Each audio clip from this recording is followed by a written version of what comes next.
Hello and welcome to the New York Sports Show. I'm your host, Dominic Konowski. On the line, calling in to talk some New York sports. We got Gary on the line. Gary, hello and welcome back on the New York Sports Show. He's a regular on here, folks. You know what? We're going to talk about some New York Giants football and some New York Yankees baseball.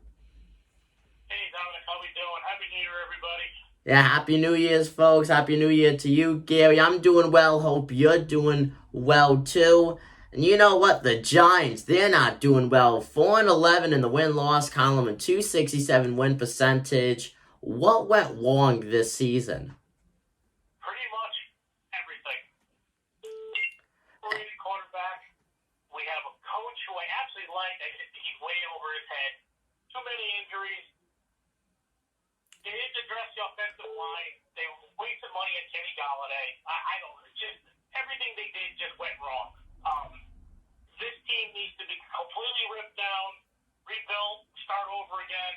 I hate to say it, GM's got to go, coach has got to go, Daniel Jones has got to go, but they've already said they're bringing Joe Judge back, they're bringing Daniel Jones back. So I have a feeling 2022 is just going to be just as bad as 2021 and 2020. And I think the biggest thing is, you're saying rebuild. When you really think about it, the New York Giants have been in quote-unquote rebuilding mode for essentially a decade now at this point. They tried to not rebuild, they tried to overhaul. They kept Eli too many years. Yes. I love Eli. He's probably the best Giant quarterback I ever seen play. You know, I was old to see some of the other guys play. But by holding on to him, they tried to not rebuild, but revamp, shall we say, or reload. They're trying to go with Eli. I think that was a mistake. I agree with you on that, but I think the biggest thing is, I think Eli left slightly too early, because then when Daniel Jones fully came in, he had no one to really mentor him. He didn't have that veteran presence on the team. But Eli, by that time, he was done. He couldn't play football no more. Oh, I agree with you 100% on that. Years old, he was cooked. Yeah. His career was over. Yeah, it was. So I agree with you on that 100%. But now Daniel Jones is here. I said at the beginning of the season that this is going to be a career-defining season for Daniel Jones. Daniel Jones, of course, been out with an injury. He hasn't played since November 28th. And frankly, you know, it makes you wonder, what is his future? Is he ever going to play again? Because he's been dealing with neck issues. And frankly, this season, he's done nothing special this season. The only thing I guess that you could say that he's done big is that he's given the Giants all 4 of those wins. But overall, though, he did nothing special in the stat column. 2,428 passing yards, 10 touchdowns, but 7 interceptions, though. I don't think he's ever going to be a franchise quarterback. Will he be a serviceable NFL quarterback? Probably. Could he be like Ryan Tannehill? Most likely. I could see that. Situation, a good game manager, he can do it. When he takes off out of the pocket, he has to realize that he needs to slide. He cannot be this head-on collision freaking running back when he's trying to run the ball. That's why he got hurt again. Frankly, a bonehead move. Going to be very short in the NFL. Yeah. What they need to do is they need to get a veteran backup, not freaking Mike Glennon, who's never won anything in his life. Oh my gosh, Mike Glennon, last time he won a game, it was years ago. I don't get... Yeah. I don't get why anyone would think it was a good idea to put Mike Glennon on the team. I would love to know what the Giants front office was thinking. And you can't even say that Mike Glennon is a veteran presence. I mean, this is a career backup quarterback who has really no career achievements whatsoever. You want to know why they took him? Yeah. But they're in cap hell and he was cheap. Yes, that is true, yes. Now, here's the Moneyball question. Will the Giants draft a quarterback this upcoming NFL draft in the first round? No, there's not a first-round quarterback to be had. You don't think there is? No, not where they're drafted, no. Frankly, if I were the Giants, I would go out and get a free agent quarterback. If not, I wouldn't really say that they have any big players to trade for to get a big name quarterback. You don't trade in the NFL. That's not the way it works. If I were the Giants, no, I more year. You got him for one more year under control. I would draft offensive linemen, as many as I could, and shore up that offensive line. The defense is not bad. They played 3 good quarters last week. They just got tired. You can't leave your defense on the field for 40 minutes. They're going to wear out. I don't care how good they are. Yeah, and that goes with any defense, too. Yeah. I think the biggest thing to the Giants' success that could lead them to success over the next few seasons is that the NFC East is so unstable. I mean, the Cowboys, once again, ran away with the division. They're 11-4. Eagles, 8-7. Washington, 6-9. And then the Giants are 4-11. It's such an unstable division. There's no true consistency. As long as Dak's playing in Dallas, they're going to be good. Yes. He proved that last year. I mean, he went out that he fell apart. Yeah, they fell apart big time. Washington, they need to get a quarterback. Heineke's not the answer. Philadelphia, they're going to be okay. Jalen Hurts, is he a great quarterback? No. No. Can he be a good serviceable quarterback? Yes. Yeah. So, we'll see what happens. But like I said, the Giants, they need to fix some internal problems, too. Kellerman's got to go.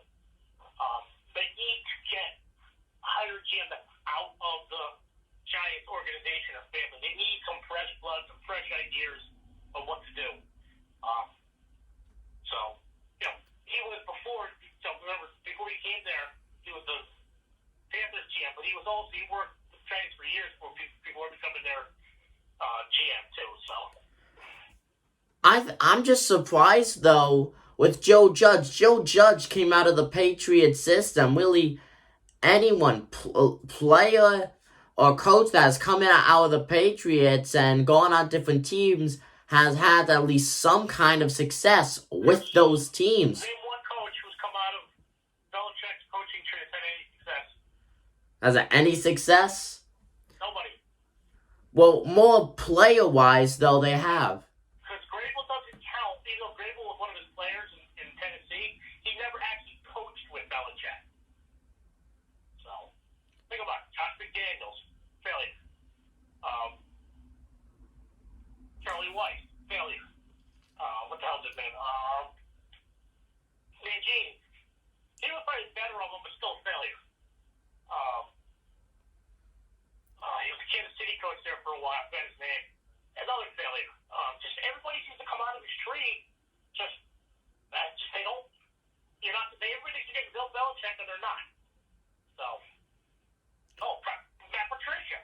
Okay, yeah, true. My coach went and ran the tree further than the ground. That was even possible. So.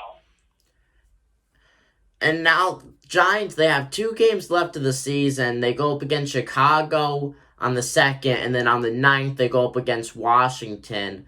Should the Giants... At this point, I don't do it well. The Giants, it doesn't matter. If they with the Bears, because they got the Bears first-round draft choice this year. Mm-hmm. So if they beat them, it doesn't matter. If the Bears win, it don't matter because they can't improve their draft positioning with that team. So Bears are pretty bad. Field there is not that good. So we'll see what happens with that game. Washington should probably go in there and just smack the Giants. So Yeah. 2 more losses in our future. Yeah, and that would cap off the 2021-2022 NFL season. Now, going over to the New York Yankees, 92-70 regular season record, very early postseason exit in the American League wildcard against the Boston Red Sox, a 6-2 loss. Yankees had ace Gale Cole on the mound, who they're paying over $300 million to.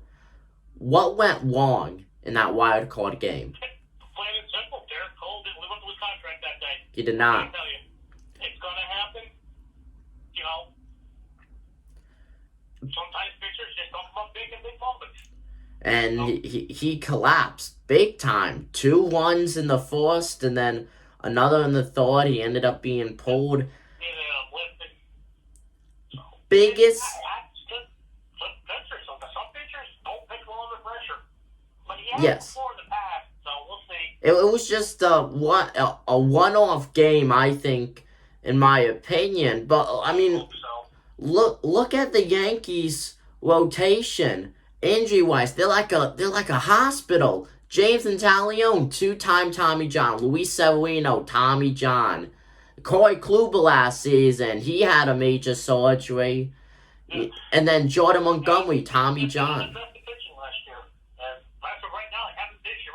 Well, being in a lockout, can't do anything right now. But Yeah, but Yankees did nothing before the lockout even started. I mean, heck, the Mets got all big thing is names. they really couldn't because they don't know what the cap's going to be. The luxury tax thing.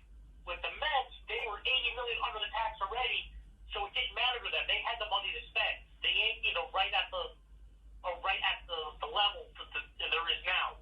But they didn't really express interest in anyone, though. It was just. It's just they can't. They couldn't spend the money because they don't know what's going to happen with the new CBA. If they get a hard cap, then they're in trouble. They won't have the money. They can't spend any money. They just hold them right now with this, whether on strike or whatever you want to call it. They're arguing over the owners want a hard cap and the players don't. They want to keep the system they have now. Going to the MLB lockout, who even knows when this will end? Who knows if games will be canceled or not?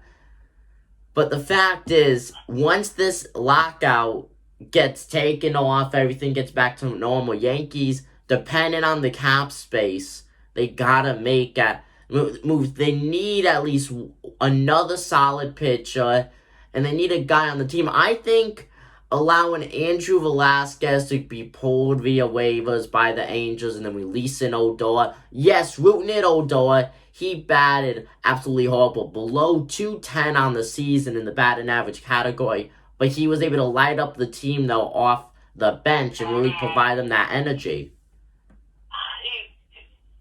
He's not somebody. He's a one-dimensional player. Yes, he is.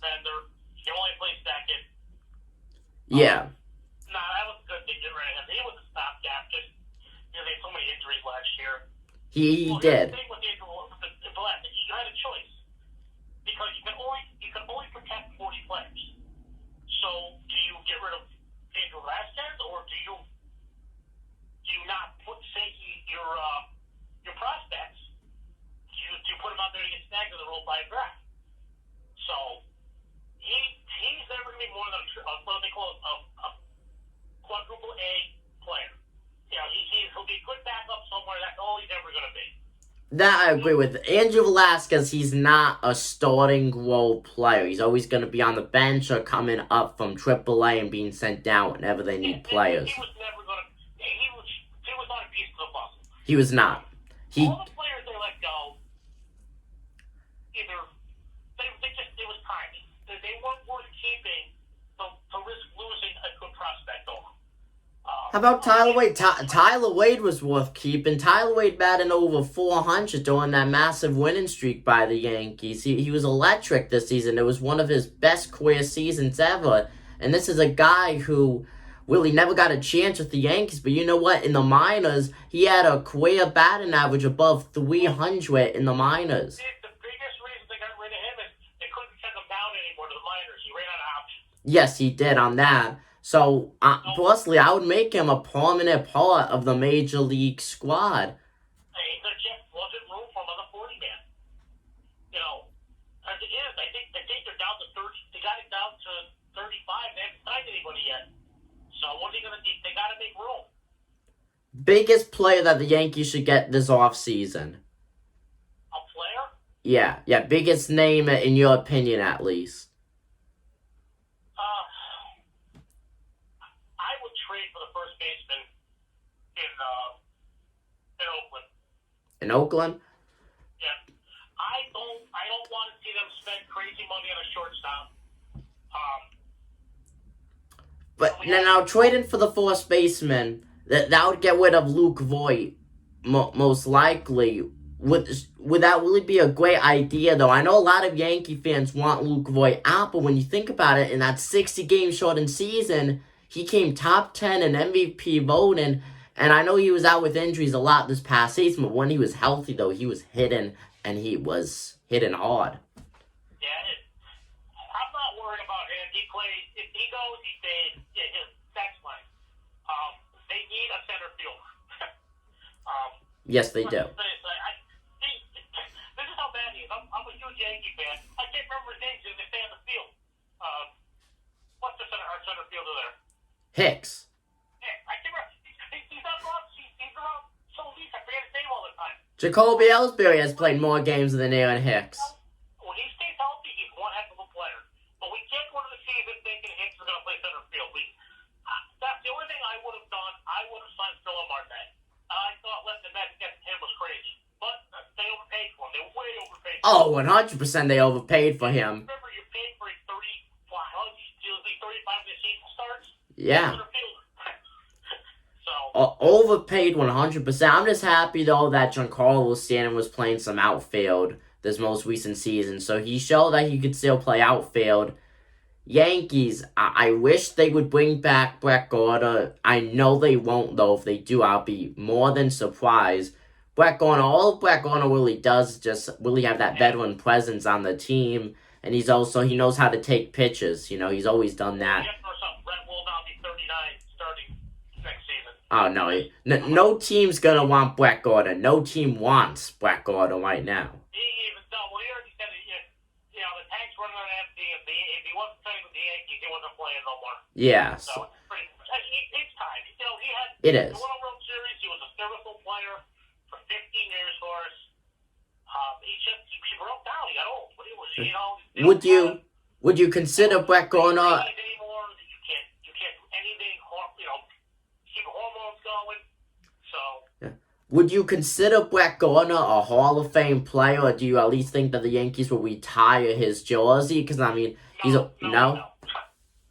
World Series champion, and in the heyday, he was a great player, and then after his injury, he was never the same. Yeah, he was never a Hall of Fame type. This is my thing with Hall of Fame players. If you say his name and you say yes, instantly he's a Hall of Famer. If you don't, he's not. That's the way I always think. Yeah. So he was never top 10 MVP voting. He was never top 10 player. He was never top 10 center fielder. He had great defense when he was younger. He was just a good, solid player. He was. And frankly, in my opinion, that's all he was a solid player. But I do think personally that he may have a chance at the Hall of Fame bid due to of just how. You don't think so? He won't even get on the ballot. He's not a Hall of Fame player. He never was. He didn't do one thing spectacularly enough to even warrant it. He's not. He's just not. He was a very solid. He wasn't even a great player. He was just a solid player. A solid player, yes. Yeah, no, he wouldn't. Now, is there anything that you would like to say about the Giants or Yankees before we go? The Giants, if I see Mike Leonard for one more pass, I'm going to lose my mind. He's done. Let Brown play. I don't care how bad he is. Let the kid learn. Yankees, just got to see what they're going to do. I would like to see a center fielder. I would like to see a stopgap shortstop. I don't want to see Carrera, what else there. I don't want to see Story. If the Yankees got Carlos Correa, it would be a projected $290 to $310 million signing. Think about that, though. We still got to pay Judge. Exactly. Yankees owe Aaron Judge money. They even let Judge hit free agency. I would be talking, as soon as his lockout's over, I would be signing him to a new contract. You gotta sign him. All we need is Steve Cohen to get a freaking hair across. You know what? Want freaking Judge and offer him $500 million for 10 years. I could see that. Yankees gotta keep Aaron Judge. That should be the number one objective once this lockout ends. Well, Gary, thank you for being on. Hopefully we're able to have you on again. Always a pleasure, always an honor, folks. Once again, that was Gary calling in to talk some Giants and Yankees news. Thank you, Gary. Happy New Year. Happy New Year, Thomas. Always good to talk to you. Thank you.